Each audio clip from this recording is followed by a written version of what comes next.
SP take চ্যানেলের পক্ষ থেকে সবাইকে স্বাগতম।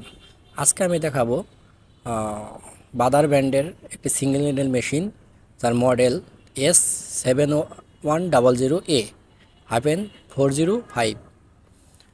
প্রথমে আমি দেখাবো কিভাবে রিসেট দেওয়া হয়।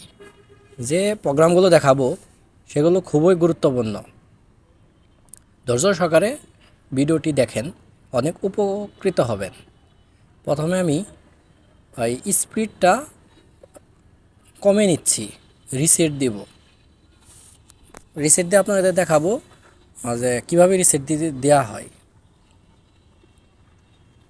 প্রথমে আমি রিসেট দেওয়ার নিয়ম হলো, প্রথমে ABCD বাটন চাপ দিয়ে ধরে প্রেস করে পাওয়ার সুইচ অন করব। ABCD বাটন প্রেস করলাম, এখন পাওয়ার সুইচ অন করলাম, অল লেখা আসছে। এখন আমি এন্টার বাটন চাপ দিয়ে ধরে রাখবো কয়েক সেকেন্ড। এন্ট আসছে, আমার মেশিনটি রিসেট হয়ে গেছে। আমি এখন বন্ধ করে দেব। মেশিনটি বন্ধ করে দিয়ে এখন আমি অন করে আপনাদের দেখাবো রিসেট হয়েছে কিনা। রিসেট হলে স্পিডটা আমার 4000 চলে যাবে। দেখেন 4000 এসে গেছে, তার মানে আমার রিসেটটি কমপ্লিট হয়েছে। এখন আমি দেখাবো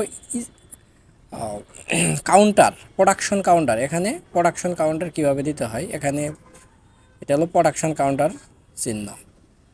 এখন দেখাচ্ছি ব্যাক স্টিচ, কয় স্টিচ দিব আমি সেই প্রোগ্রামটা দেখাচ্ছি। এই যে আমি 3 স্টিচ করে 3 তুললাম, তার মানে 3 স্টিচ করে ব্যাক স্টিচ হবে। AB বাটন এবং CD, AB সামনের ব্যাক স্টিচ আর CD লাস্টের ব্যাক স্টিচ। এখন আমি দেখাচ্ছি কাটিং অফ অন। LED জ্বললে কাটিং হবে না, LED না জ্বললে কাটিং হবে। বন্ধুরা, আমার চ্যানেলটি যদি ভালো লাগে তাহলে আমার পাশে থাকবে।